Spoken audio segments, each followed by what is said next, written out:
जी बिल्कुल जी, इस वक्त हम थाना सैला टाउन के इलाका में मौजूद हैं, जहाँ पर बेवा खातून आमना शहजादी हमारे साथ मौजूद हैं।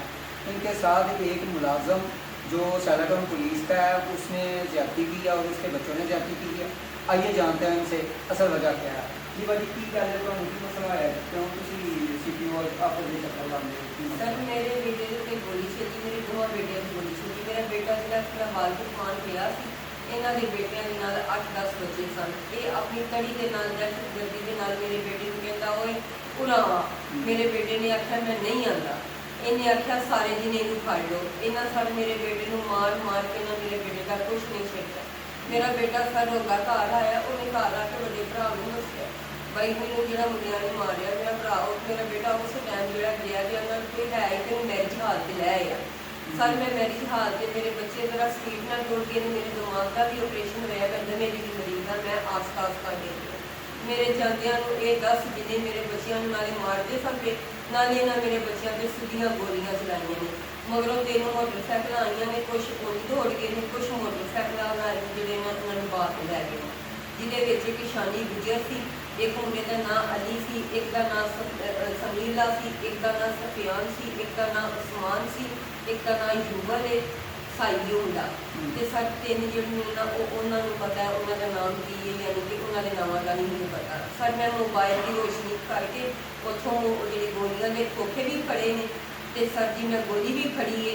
मैं थाना सैला SHO साहब को 11:15 बजे जाके गोलियां भी फिर खोखे भी दिते हैं कि सर मेरे यतीम बच्चों के उत्ते बेअदबी हुई है, कार्रवाई की जाए। सर सिर्फ उन्होंने यह कहा कि भरा तड़ी न गया कि भरा के साड़ी गल सुनते, मेरे बच्चे नहीं सुने।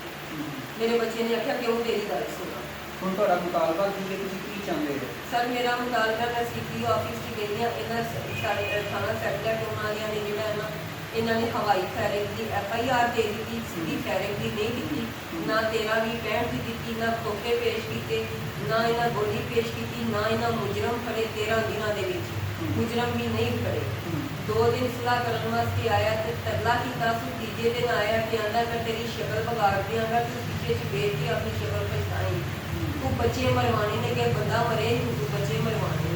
सर मैं उस डर के नाल अपने बच्चों को अपनी भैन के घर भेज छड्या है कि मेरे बच्चों का जुआ घाटा हो गया। मेरी दुनिया इतनी शुरू हो गई है, पर मेरी दुनिया इतने मैं CPO ऑफिस गई हूँ, उन्होंने कितना शुक्रिया अदा करना सर।